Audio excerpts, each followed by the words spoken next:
Bonjour Louise Dupré. Bonjour. Merci beaucoup d'avoir accepté cette petite interview. Nous sommes au Festival des Voix Vives de Sète, édition 27e édition 2024. Qui est Louise Dupré? Louise Dupré est née en 1949 à Sherbrooke, au Québec. Sherbrooke est une ville près des États-Unis, à l'origine anglophone, mais qui s'est beaucoup francisée ces dernières décennies. Alors, je suis poète, romancière, essayiste, dramaturge, et j'écris depuis que je suis toute petite. Mais j'ai commencé à publier assez tard, au début de la trentaine. Alors, j'ai commencé par la poésie et c'est la poésie qui fonde vraiment mon parcours littéraire. Je dis souvent que je fais de l'essai comme une poète, j'écris des romans comme une poète et je suis dramaturge en étant une poète aussi. Alors, je travaille sur des thématiques féminines plutôt.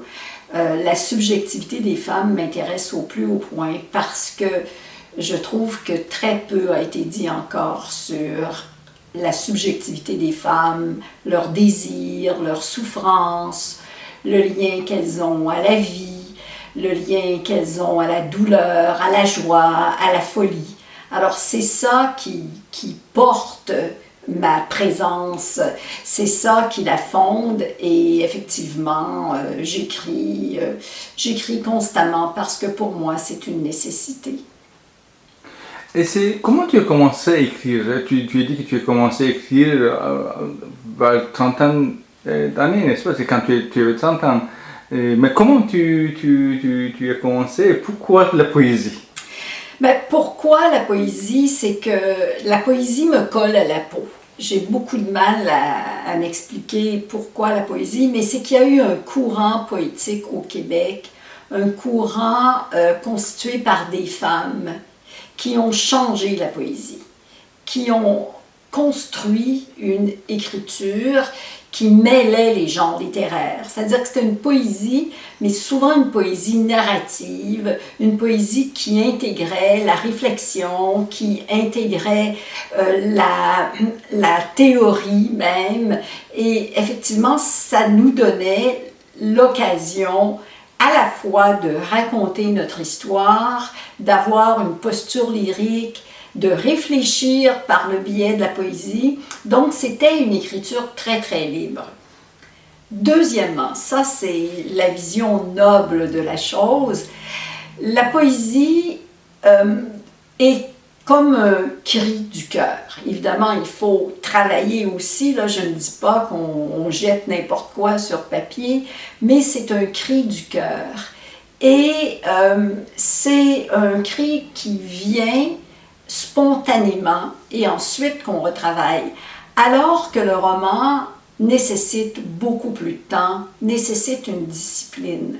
Et quand j'étais jeune femme, je travaillais, j'enseignais, j'avais un enfant, j'essayais d'écrire, alors je ne pouvais pas me consacrer à une écriture romanesque. C'est venu beaucoup après, quand j'ai eu le temps de m'arrêter et de dire oui, je peux consacrer tous les jours du temps à un roman et je peux construire un roman pendant 6 mois, 1 an, 2 ans, 3 ans, parce que c'est très long. Alors, il y a à la fois la cause noble, parce que j'aime bien ce rapport spontané à la poésie, mais il y a une question de temps aussi. Et ça, plusieurs écrivains et écrivaines le disent. Et comment tu écris, crées, construis ta poésie? Est-ce que tu as une approche poétique? Mon approche poétique, c'est une approche plurielle. Pour moi, la poésie, J'écris à la fois en vers et en prose, et mes livres sont extrêmement construits. Ce sont des tout. Et ce ne sont pas des collections de poèmes.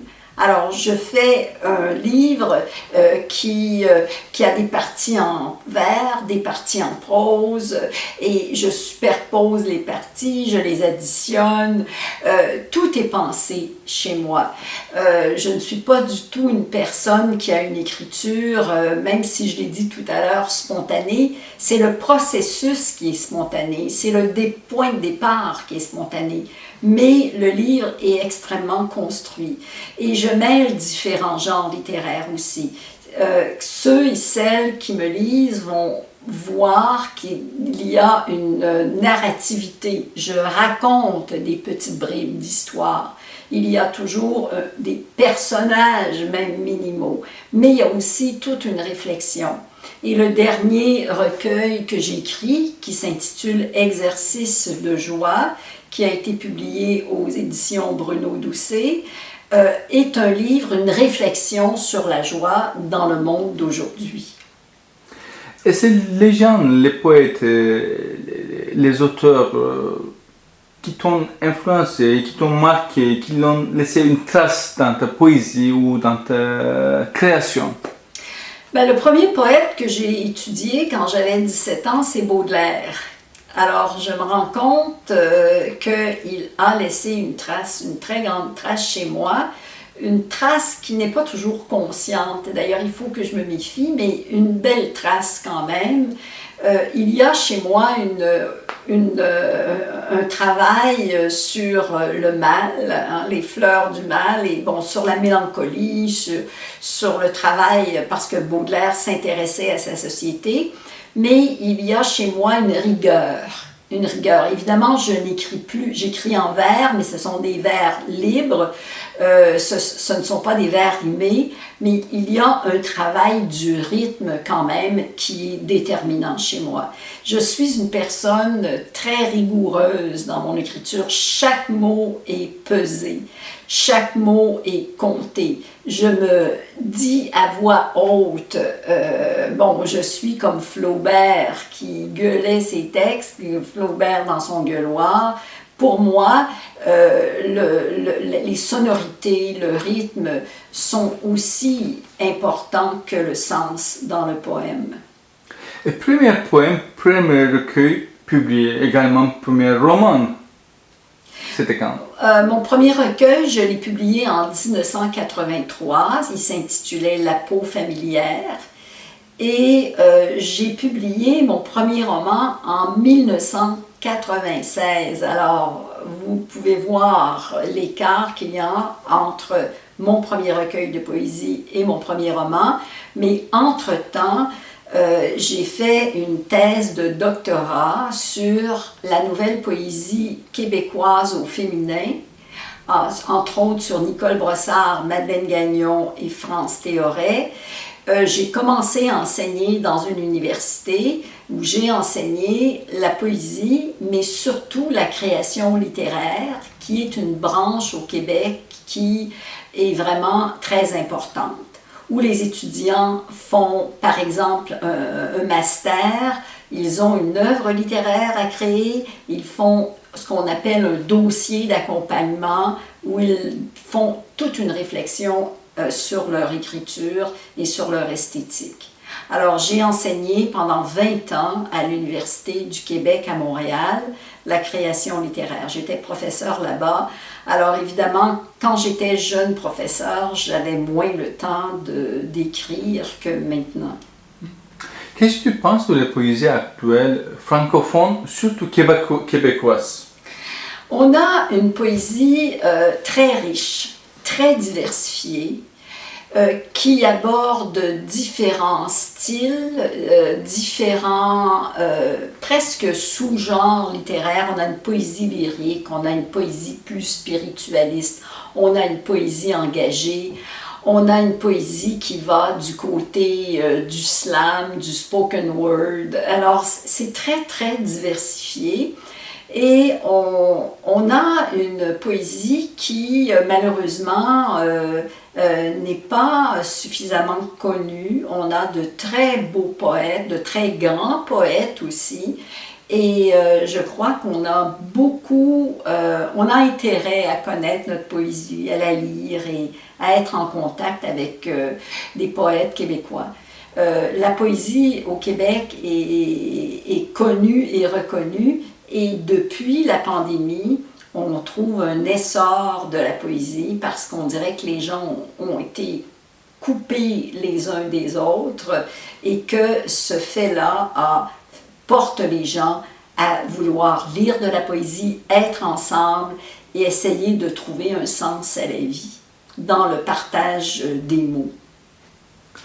Et francophone, à part québécois, est-ce que tu arrives à suivre les autres poésies en France ou, je ne sais pas, dans les autres pays, Belgique, Luxembourg? Sûrement c'est... Oui, ben, en France, bien sûr, parce que je vais au marché de la poésie tous les ans, donc je suis la poésie française, la poésie belge, la poésie suisse, et j'essaie de suivre aussi la poésie du bassin méditerranéen, la poésie libanaise, turque, algérienne, marocaine, tunisienne. Évidemment, je ne connais pas tout parce qu'il y a plusieurs éditeurs qui ne sont pas diffusés à Montréal, mais c'est ce qui est formidable dans ce festival-là, c'est de pouvoir regarder les livres, acheter des livres d'auteurs qu'on ne connaît pas, entendre des poètes qu'on ne connaît pas et qu'on a rarement l'occasion d'entendre ou de lire au Québec. La traduction, surtout la traduction poétique, qu'est-ce que tu t'en penses? Ben, j'ai plusieurs de mes recueils qui ont été traduits dans d'autres langues, en anglais. Plusieurs recueils qui ont été traduits en anglais. Pour nous, c'est un passage obligé parce que le Québec est tout petit dans un univers anglophone constitué par le Canada anglais et les États-Unis. Ma poésie a été traduite en catalan, en espagnol, elle a été traduite aussi en italien, et ça c'est des recueils, mais elle a été traduite en chinois, alors c'est une chance, c'est vraiment une chance. Quand je peux, je travaille avec les traducteurs, j'adore ça. Bon, évidemment, si ma poésie est traduite en chinois, je dois faire confiance aux traducteurs parce que je ne comprends rien. Je ne suis même pas capable de lire mon nom sur le recueil. Alors là, on doit faire confiance, on doit laisser aller. Est-ce que tu es bilingue normalement, anglais, français, anglophone, français? Je ne dirais pas que je suis parfaitement bilingue, mais oui, je parle anglais. Comme la plupart des personnes au Québec parlent anglais, je parle anglais. Je parle assez bien anglais pour pouvoir travailler avec le traducteur ou la traductrice. Et moi-même, il m'est arrivé de traduire de l'anglais au français. Alors, mais traduire de la poésie, c'est déjà un travail de recréation. Et est-ce que tu peux un petit peu parler de cette dernière partie de ta phrase récréation? Pourquoi? Ben, c'est-à-dire que une langue, bon, par exemple, l'anglais et le français sont des langues extrêmement différentes qui ne fonctionnent pas du tout de la même façon. Donc, parfois, il faut changer la syntaxe de la phrase complètement. Et à ce moment-là, ben, c'est toute la rythmique de la phrase ou du vers qui est modifiée. Alors, donc, si on veut continuer à avoir un rythme qui soit un rythme poétique, il faut qu'on travaille chaque syllabe pour produire ce rythme-là. Même chose pour les sonorités. Je peux avoir un mot en français qui est très beau, je vais avoir l'équivalent en anglais qui n'est pas beau du tout, qui se prononce mal. Mais je peux avoir le contraire. Parfois, le mot en anglais se prononce mieux. Alors, j'ai une amie traductrice qui dit on perd et on gagne. quand on traduit dans une autre langue. On ne peut pas, ça ne peut pas être la même traduction. Moi, j'essaie toujours que la traduction soit fidèle à ma poésie, ou quand je traduis moi-même, d'être fidèle à la poésie d'origine, mais on ne peut pas arriver toujours à des équivalences. Il faut qu'on joue. Parfois, une belle image ne trouve pas son équivalent dans l'autre langue, mais oups, à un autre moment, on va trouver une superbe image qui va comme récupérer l'image qu'on a perdue. Donc, c'est un jeu. Il faut que, au final, le poème soit magnifique dans sa langue d'arrivée, mais ça ne sera jamais le poème de départ. Quand je parle de francophone, en fait, il me paraît un peu étrange quand je réfléchis. C'est comme si tout le monde a un accès automatique et toutes les poésies ou l'écriture francophone d'un coup. Mais c'est pas ça. Tu publies par exemple au Canada, au Québec et en français, ça veut dire que les Français ils ont un accès automatique. Le livre qui doit voyager jusqu'ici, par exemple, si c'est pas imprimé ici. Donc, ce voyage-là, est-ce que c'est problématique ou non pour le reconnaître? Oui, c'est problématique. J'ai la grande chance de publier aussi aux éditions Bruno Doucet, de sorte que mes livres sont disponibles en Europe. Ça, c'est une grande chance. C'est le même livre qui est publié au Québec? Oui. Alors, il y a comme une coédition. Un livre au Québec et un livre Exercice de joie a été lancé en même temps au Québec et aux éditions Bruno Doucet, ce qui lui donne une diffusion qu'il n'aurait pas nécessairement en Europe. Et bref, oui, la distribution est problématique. C'est sûr que quand on appartient à une petite culture, les livres sont moins bien diffusés. Les livres français sont assez bien diffusés au Québec. Bon, mais si on est poète et on publie dans une petite maison d'édition de poésie, là, les livres ne sont pas distribués nécessairement au Québec. Mais je peux toujours le commander à mon libraire. Il va arriver. Comme ici, on peut acheter en France des livres québécois à la librairie du Québec à Paris, où on peut les commander à la librairie du Québec à Paris et on va les recevoir. Mais c'est sûr que les livres québécois ne sont pas dans toutes les librairies françaises.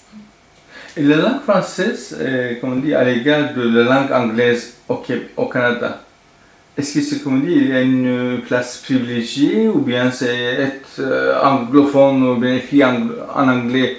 C'est plus important qu'écrit en français? Au Québec, on parle français. Oui. On publie en français, on est lu par des francophones. Il y a aussi certaines maisons d'édition anglophones, mais les plus importantes sont à Toronto ou en Colombie-Britannique, Vancouver, Victoria. Alors, il y a aussi une maison d'édition francophone en Acadie, dans les provinces des Maritimes. Alors, je dirais que les Québécois lisent en français, écrivent en français et tiennent au français. C'est notre langue d'origine. On est francophone, nos parents sont francophones et on tient au français.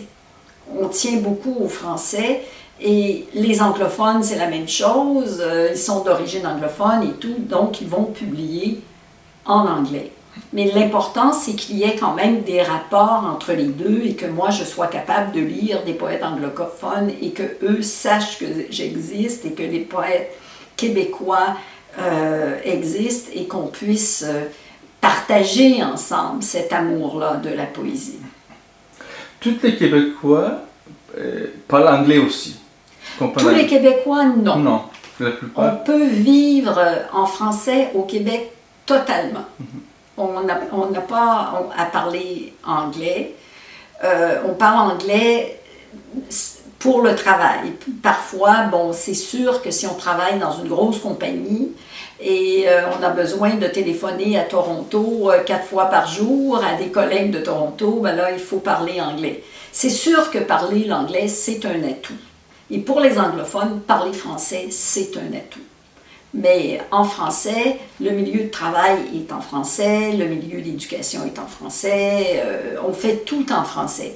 C'est pour ça que je dis que je ne suis pas parfaitement bilingue, parce que j'ai peu d'occasions de parler anglais dans ma vie. Oui, non, j'essaie de comprendre. En fait, toutes les Canadiennes ne parlent pas français. Non. Mais quand les Québécois produisent, comment dire, un livre en français, est-ce qu'il y a un livre synchronisé en anglais aussi? Non. Non. Ça veut dire une partie de Canada connaît pas les littératures produites. Exactement. Mais c'est grand, le Canada. Bien sûr, oui. C'est comme les États-Unis. Oui. C'est tellement étendu que entre Montréal et Vancouver, ça prend 5 heures. C'est presque aussi loin que de venir en Europe. Alors, donc, on va traduire la poésie québécoise en anglais, et pas tout le monde. Si on a de la chance, on va être traduit en anglais, et puis les anglophones sont traduits aussi en français.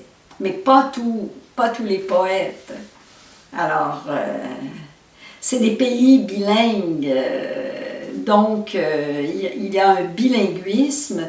Tout le monde n'est pas bilingue.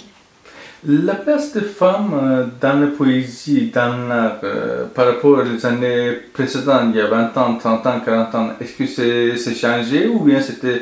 Donc, tu es spécialiste de ce sujet-là? Oui, ça a beaucoup changé. Les femmes ont beaucoup apporté à la poésie.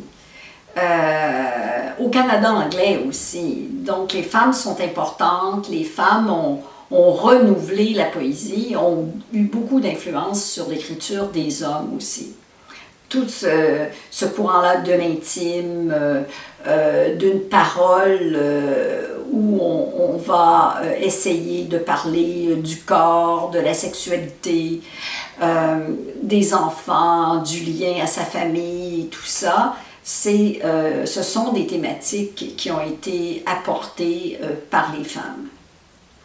Est-ce que la poésie, l'art, est un besoin, une nécessité, première nécessité pour les gens, pour les autres? Quiconque. Pour toi, oui, mais pour les autres? Je ne sais pas. Je pense que c'est aux autres de répondre. Mais je pense que la poésie, comme tous les arts, permet de s'ouvrir aux autres. Le danger dans lequel on vit aujourd'hui, c'est que on vit dans une culture très stéréotypée, où il y a des discours stéréotypés, où on risque de devenir nous-mêmes des robots sans âme, en répétant des discours. Alors, je crois que la poésie permet de penser par soi-même et de rejoindre ses propres émotions. Actuellement, je crois que l'être humain est de plus en plus coupé de ses émotions pour rejoindre le sensationnalisme d'une culture de l'extrême, hein, les sports extrêmes, le plaisir extrême, les activités extrêmes, les voyages extrêmes. On essaie de se dépasser parce que la sensibilité est totalement émoussée et les émotions ne nous parlent plus, nos émotions ne sont plus à vif. Alors la poésie redonne son âme à l'être humain. La poésie québécoise et la poésie des indigènes, sûrement comme on dit, ils ont aussi des poésies. Est-ce qu'il y a une... Ben, les peuples, les Premières Nations et nous, oui, de plus en plus, il y a des écrivains des Premières Nations qui écrivent, qui publient en français ou en anglais. Il y a de très bons écrivains des Premières Nations, de très bonnes poètes. Je pense par exemple à Joséphine Bacon, que j'aime beaucoup, mais elle n'est pas la seule. Alors, il y a de plus en plus de liens entre nous. Et on espère continuer dans ce sens-là. Est-ce que c'est vice-versa aussi? Est-ce que ce sont traduits aussi vers les autres langues indigènes? Ça devrait être un peu difficile, je suppose. Nous, on n'est pas traduits, mais tous les écrivains des Premières Nations parlent soit français, soit anglais. Oui. Et eux-mêmes doivent retourner à leur langue maternelle parce qu'ils ont été coupés de leur langue maternelle pendant très longtemps. Être dramaturge, comment influence ta poésie ou bien vice-versa? C'est comme on dit, sûrement, comme on dit, il y a une relation intime, carrément. Je ne suis pas une vraie dramaturge, je n'écris pas des pièces de théâtre avec des répliques. Justement, j'écris comme des textes, des monologues ou des textes qui ont des tendances poétiques. La poésie est faite pour être dite. La poésie, à l'origine, était orale, et le théâtre est fait pour être dit. Donc, il y a un lyrisme dans les deux, et je crois que c'est là que les deux se rencontrent. Et tu fréquentes Marcel de Poésie, également, comme on dit, le festival de poésie Voix vive. Encore au Canada, je ne connais pas les festivals du Canada. Est-ce que tu peux parler un petit peu des festivals que tu fréquentes et tes impressions, s'il te plaît? C'est toujours important. Au Québec, il y a le Festival international de poésie de Trois-Rivières, où je donne des ateliers d'écriture.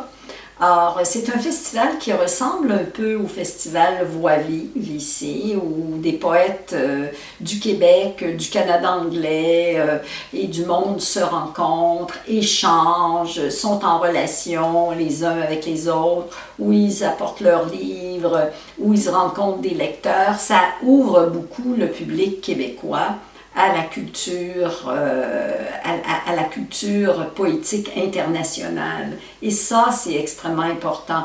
Il y a aussi le Festival de poésie de Montréal, qui lui aussi fait beaucoup de plus en plus pour essayer d'intégrer des personnes d'ailleurs, des écrivains qui viennent de différents pays. Et tout ça fait voyager la poésie et renouvelle la poésie pour les poètes et pour les lecteurs qui n'ont pas l'occasion d'aller dans d'autres festivals. Et particulièrement le festival de Voix vive où tu es invité, qu'est-ce que tu en penses? C'est la deuxième fois que je suis invitée. Je trouve que j'ai beaucoup de chance. Je trouve ça formidable. Je trouve ça formidable parce que je rencontre des poètes que je n'aurais jamais connus autrement. Je trouve très riches les rencontres qu'on a. Les entretiens, les lectures, les échanges, les discussions. Je vais repartir la tête pleine d'images, pleine d'idées, et je vais repartir avec beaucoup de livres de poésie, de poètes que je n'aurais pas lus si je n'étais pas venue ici. Vivre ensemble, deux artistes, comment ça se passe chez vous? Je crois que ce qui est magnifique quand on vit avec un autre artiste, c'est que l'autre peut comprendre ce qu'on vit, ce qu'on ressent, ce qu'on éprouve, comment on mène son processus créateur. Il y a quand même une compréhension qui est plus facile que si on vit avec un financier ou avec quelqu'un qui serait très éloigné des arts. Mais enfin, ce que je dis là, c'est vrai et faux parce qu'on peut être un financier qui adore la peinture ou qui adore la poésie. On peut être un médecin qui adore aussi la danse ou la musique. Mais règle générale, je trouve que c'est très inspirant quand on a la chance de vivre avec un autre artiste. Est-ce que c'est Jean-Pierre Mas était ton muse aussi, c'est pour certains poèmes? Il est arrivé que, oui, je m'inspire de lui, peut-être moins dans les poèmes que dans les romans, pour des personnages. Mais c'est clair qu'il est mon inspiration au sens où il est mon premier lecteur. Et ça, c'est extrêmement important parce que je sais qu'il connaît la poésie, je sais qu'il va me dire aussi la vérité. Il ne me dira pas, ah, c'est beau, continue. Si ce n'est pas bon, il va me le dire. Il va me le dire. Mais habituellement, il confirme ce que je pense déjà. C'est un deuxième regard. Habituellement, quand je lui fais lire quelque chose, c'est soit parce que c'est terminé et j'ai vraiment besoin d'avoir un regard englobant, ou bien parce que je ne suis pas sûre de mon coup. Et que, bon, je vais à la pêche, comme on dit, je vais voir si lui aime ça, trouve ça passable, si ça vaut la peine de continuer. Et ça, c'est extrêmement précieux d'avoir quelqu'un qui nous dise la vérité. Merci beaucoup. Merci beaucoup, Léa. Alors, je vais vous lire des poèmes tirés de Exercices de joie, qui est mon dernier recueil, publié au Québec aux éditions du Noroît et aux éditions Bruno Doucet en France. C'est un livre qui vient d'un questionnement, d'une réflexion que j'ai voulu amorcer sur la place de la joie dans la société dans laquelle on vit. On vit des moments extrêmement difficiles, on vit dans une société extrêmement difficile où on voit des horreurs, on entend parler d'horreurs tous les jours et il est à peu près impossible de rejoindre une joie pure. Maintenant, dans ce livre-là, je vois la joie non pas comme un sentiment éphémère, je vois la joie comme un devoir pour résister au désespoir, à la détresse qu'on voit. Et je me base un peu sur la philosophie des peuples inuits. Vous savez, ce sont des peuples qui vivent dans le nord du Québec et du Canada. Ce sont des régions très froides où les gens sont coupés du reste du monde et ils ont une philosophie, c'est-à-dire de rester joyeux. Parce qu'on ne peut pas se permettre d'être mélancolique là-bas, parce que si les peuples devenaient mélancoliques, ils ne survivraient pas. Et un crime contre la collectivité, c'est justement d'être triste.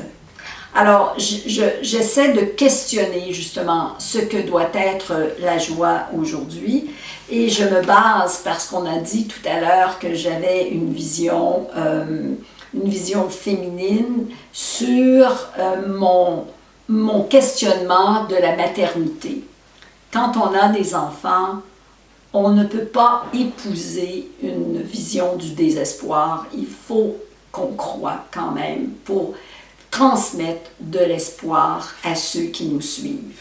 Et même si on n'a pas d'enfants, je crois qu'on doit à l'humanité de continuer à travailler pour faire en sorte que l'humanité survive et devienne habitable. Alors, je vais vous lire quelques poèmes. Tu dis joie en pensant catastrophe. Tu aperçois le ciel en flammes, les nuages calcinés et des essaims d'oiseaux s'écrasant au sol. Ou peut-être s'agit-il d'anges habitués à garder les enfants durant la nuit. Et pourtant, tu t'accroches à la joie. Tu en fais l'effort comme on se donne un devoir de conscience. Tu n'entends pas renoncer au cœur qui transforme en joyaux les cailloux du chemin, même si c'est pure lubie de femme qui refuse de regarder la réalité en face. Suie, cendre, paysage de chagrin et de pitié. Tu dresses la liste des images bienveillantes que tu pourrais décrire. Tu commences par l'eau des sources et tu en viens à l'eau des larmes. Les larmes, crois-tu, sont le nid de toutes les promesses. Tu souhaiterais comprendre l'envers du monde, les théories insensées qu'on prend pour des fables, surfer sur le cycle des saisons, apprivoiser la rumeur de la mer. Depuis peu, tu collectionnes les objets en voie de disparaître, coraux, eau claire, clémence, car tu commences à soupçonner l'instinct qu'il faut pour durer. C'est simple, penses-tu? C'est une route qui ne mène nulle part. On n'a qu'à aller et à revenir sur ses pas, puis on repart. On montre moins de passion, mais on repart. On fait semblant de connaître un abri où se réfugier. Tu penses à la joie comme à une politesse. Encore une fois, tu célèbres la caresse pour amadouer le silence, le rendre moins sombre, le désarmer. Caresse, car tu crois en l'offrande des mains, printemps sur la peau, brise bleue, quelque chose comme une odeur de ciel douillet qui se lève, et le sol à vol d'oiseaux, si fragile que tu voudrais le couvrir de forêt. Et tes doigts se moulent à la communauté des arbres. Tel le poète, tu écris. Toi aussi, tu écris arbre. Arbre pour l'arbre. Feuillu ou conifère, qu'importe, tu ne crains pas les aiguilles. Avec les ans, tu as appris à te fabriquer une écorce, même mince, même trouée, et tu sens qu'elle te protégera. Tu peux maintenant prendre le risque de la tendresse. Tu passes sans cesse de la joie à la peine, tu l'admets. Ça dépend des jours, des images, de l'humeur du temps, ça oscille, ça s'entrechoque, ça combat. Souvent ça te tue et il te faut ressusciter. C'est ce que tu appelles le courage. Chaque fois prendre ton cadavre par les épaules, le mettre debout et le réprimander. Devenir à la fois ta mère et ton enfant sans savoir qui parle en toi quand tu parles, qui écrit quand tu écris. Tu continues à taper ces pages qui ne font avancer aucune cause, seulement à te maintenir la tête hors de l'eau quotidienne. Tu t'inscris dans l'humanité qui résiste sans hurler. Et tu te mets à fredonner. La voix nue comme une blancheur au réveil. Tu ignores d'où ça te vient, de quel souvenir, de quelle colombe au plumage embrasé. Ça t'arrive sans que tu t'y attendes. Ça t'arrache à la nuit fantôme. Ça te transporte par-delà la mort et tu survis à la douleur. Tu te découvres phénix, aigle rouge, animal forte de son ultime ardeur. Te voilà prête à soigner tous les orchestres du monde. Tu te surprends à retrouver tes anciens élans. Tu redeviens une jeune fille aux mains lisses et tu revêts une robe de mariée. Tu te penses encore capable de dire oui. Tu en as soudain la volonté. Tu n'appelles plus au secours. Car la joie en beauté, la joie en harmonie. Tu voudrais bien réussir à la fixer dans l'angoisse de la page, mais sitôt capturée, elle se brise et il n'en subsiste que quelques éclats. Et pourtant, tu les ramasses, tu les recolles un à un.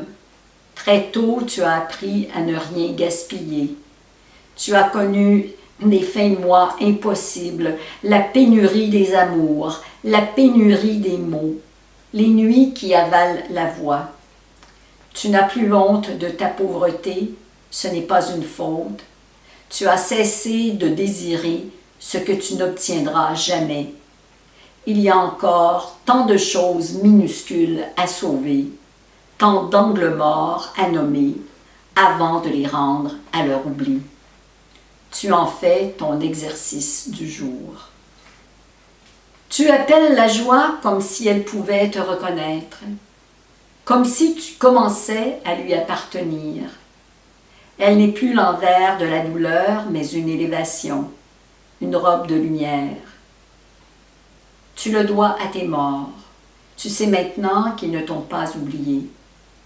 Une fois morte, toi non plus, tu n'oublieras pas tes vivants. Tu voudras rester près d'eux, tout près, mais sans les encombrer. Tu ne crois plus au ciel, mais tu as toujours cru en la bienveillance de la terre, C'est là le mystère de ta foi. Tu n'essaies plus de comprendre, seulement de mieux respirer. D'année en année s'agrandit le cercle des poètes disparus. Tu apprends à vivre entouré de fantômes, tu t'inities à leur langue, déjà tu peux leur répondre quand ils t'adressent de longs silences. Tu leur parles du cœur qu'il faut pour aimer, du courage pour combattre, des livres qu'ils t'ont laissés. Tu leur en lis des passages. Il leur arrive de se renier. Ils rient à pleine gorge d'avoir vu si sombre alors que l'aube s'ouvrait à la lumière. Tu te demandes comment agira ton âme quand elle n'aura plus mémoire de la douleur. Peut-être sera-t-elle si soulagée qu'elle oubliera tout regret. Je vais lire la dernière partie de La main hantée.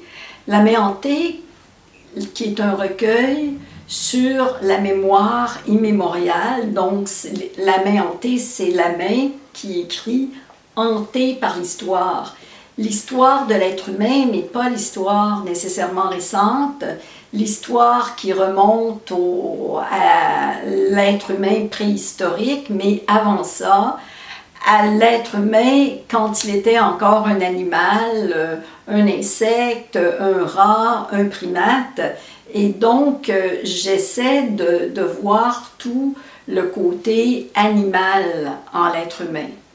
Et c'est un recueil qui interroge la dureté de l'être humain, l'agressivité de l'être humain, la méchanceté de l'être humain, et qui me fait me demander, parce que pour moi, chaque recueil de poésie répond à une question, pas en donnant une réponse claire, nette et efficace, définitive, mais qui répond à une question philosophique. Et celle-ci, c'est comment faire en sorte d'accepter chez soi la méchanceté et comment faire en sorte pour transcender la méchanceté pour aller vers la bienveillance ou la bonté. Alors, Exercice de joie répond en quelque sorte au recueil La main hantée, qui a été publié au Québec aux éditions du Norrois et chez Bruno Doucet en France. Alors donc, je vais lire les 10 poèmes et qui forment cette suite poétique en prose et qui est introduite par un exergue de Halina Pospiasztowska, une poète polonaise. J'adore cet exergue-là. J'enseigne aux lèvres fermées ce mot étroit comme la mort, amour. Où aller quand le sol ouvre sa gueule sous tes pas? Tu as tellement vu de têtes arrachées, de ventres défoncés, que tu as dépassé le seuil de la honte. Tu ne peux plus rester à genoux devant les cadavres. Tu t'enveloppes d'un châle tissé de cendres et tu tends les bras à ceux qui se crient vivants. Ce que tu appelles amour, c'est te quitter un instant pour aller arracher les ronces sous les pieds de tes proches. Te quitter comme tu quitterais un désespoir trop longtemps habité. T'exiler pour revenir ensuite vers toi, les doigts sales, ensanglantés, suant la douleur et l'urine. Exiler ton image de femme morte avant la mort pour adopter un visage qui ne te ressemble pas. Tu penserais alors à une poésie fourbie comme une arme. Tu ne te rappelles pas quand le poème s'est tourné contre toi. T'as secoué comme un édredon trop habitué au sommeil, t'as forcé à ne plus te mentir. Tu t'es mise à psalmodier des airs invisibles à ton oreille, des airs scellés dans les replis de l'enfance. Il t'attendait dans la patience du jour prêt à se lever, il t'attendait, vieille chair encore attachée à tes os comme une fois sortie tout droit de la boue. Musique de la rue, musique de la lumière voltant dans les feuillages, musique verdoyante de toutes les musiques qui, un instant, a recouvert la plainte de la terre. Tu as vu se découper devant tes yeux l'ombre de la beauté. Toi qui ne reconnaissais que ta dette envers la douleur, tu as soudain reconnu ta dette envers la joie. Il est temps de couper les fils entre tes doigts, d'attirer dans ton jardin les chats errants, temps de cueillir les pissenlits que tu mangeras bientôt par la racine, temps d'accorder grâce à l'effroi. Tu es encore humaine, tu aimes encore ce que tu es, tu crois à ce que tu ne crois plus, les fantômes bienveillants de minuit et la prière, même souillée comme une robe de viol. La solitude acceptée, la solitude rompue. Tu n'as pas épuisé tes 9 vies, ni les étoiles qui naissent dans tes yeux hagards, ni le futur des verbes simples. Tu trouveras l'audace de te coucher comme une neige nue sur les oripeaux en flammes, pure patience contre force et rage, levée contre, dressée contre, blanche de peur et d'espoir, tu occuperas le champ de la honte. Peu importe si tu ne réussis pas à mesurer l'écart précis entre foi et superstition, tu portes les 2 mots contre tes seins tels des scapulaires, des promesses de l'échaud. Trop longtemps tu as abrité le petit feu du petit mourir, croix de bois, croix de fer, silence meurtrier de l'enfer, et tu t'exerces maintenant à penser non pour rapiécer ton cœur. Tu penses non, tu cries non. Tu n'as pas plus de courage que tes semblables, seulement trop de suicidés en toi. Tu leur demandes pardon et tu leur creuses une tombe en leur disant la vérité. Tu veux reposer ta douleur en reposant leur douleur. Alors tu pourras écouter le sang clair de tes veines, musique d'orchestre jouant jusqu'au naufrage. Tu viens d'une enfance où les poètes finissaient à l'asile tels des orphelins, une enfance d'agneaux blonds bêlant sur les chars allégoriques, parade sans combat, souvenirs coincés dans le catéchisme, images martyrs qui montaient jusqu'aux nuages. On te voulait vierge, mission, Afrique à genoux, fleurissant les églises. On t'apprenait le solfège du sacrifice et tu chantais, mais faux, la voix cassée comme les cailloux dans la bouche des noyés. Tu oubliais ta peau animale, ces poils qui t'envahissaient, bras, jambes, pubis, des herbes mauvaises que tu arrachais une à une. Il fallait faire l'ange et sans talent tu faisais l'ange. Tu as commencé à écrire, la main hantée. Tu n'habites pas seul ta souffrance et tu le sais. La main hantée, on devient une histoire trop lourde pour une femme, une barbarie à fleur de peau. Tu as connu des prédateurs de toutes les époques, et toutes les époques guettent chacun de tes gestes. Tu es une poète aux ongles noirs et tu le resteras. Tu n'as plus l'âge des concours de beauté, plus l'âge des vers montés en couronne pour la gloire des visages. Ton miroir te renvoie maintenant les rides de ta mère. Vieillir ne t'apporte aucune sérénité, aucune sagesse. Seuls les ravages d'un désert où tes mots ne peuvent rien pour les otages démantelés à coups de sabre comme des monuments millénaires. Et pourtant, tu rêves de poèmes qui réveillent la tendresse des dieux, même s'il faut les appeler prières ou oraisons. Tu es ta propre contradiction. Prière, car tu n'as pas encore tout appris du mal logé en toi. Prière, amour de la terre ouverte comme les hanches des jeunes filles qui s'acharnent à continuer l'espèce.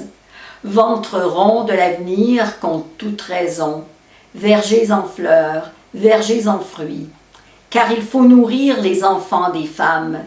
Prière, car tu refuses de baisser les bras, c'est crois ou meurs et tu ne veux pas mourir. Tu te fais l'apôtre des climats doux et des moissons généreuses comme les repas de noces. Prière priée sans répit, tu bénis le goût du pain et du vin.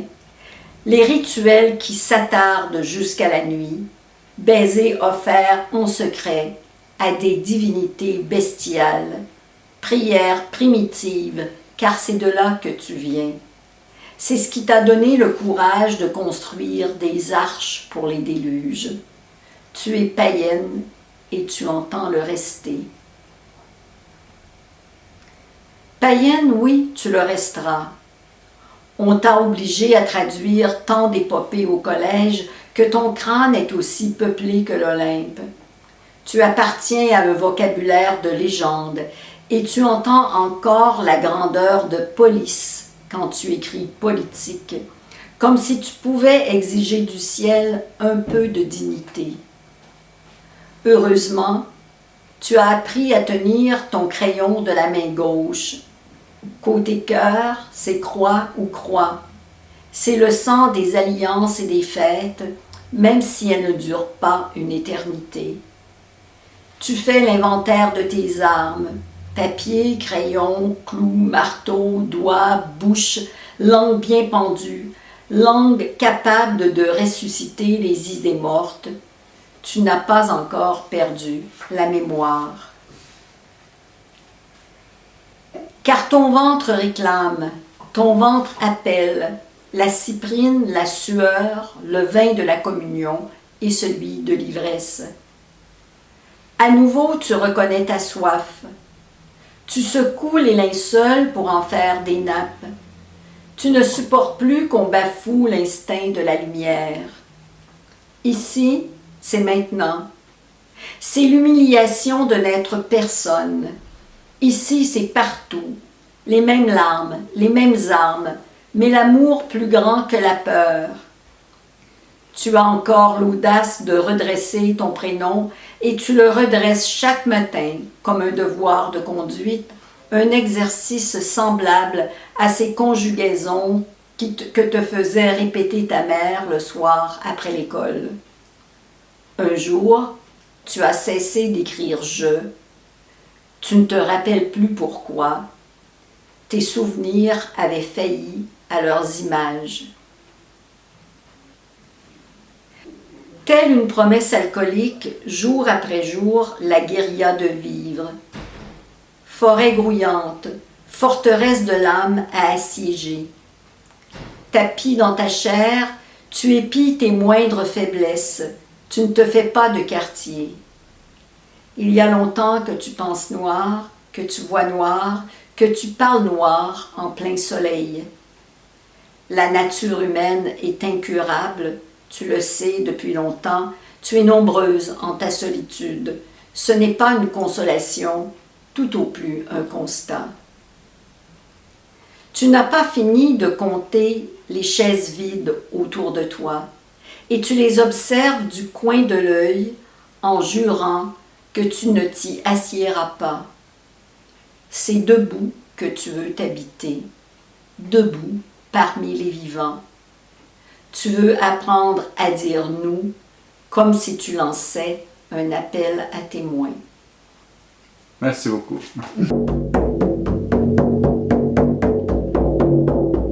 يومين عندي يومين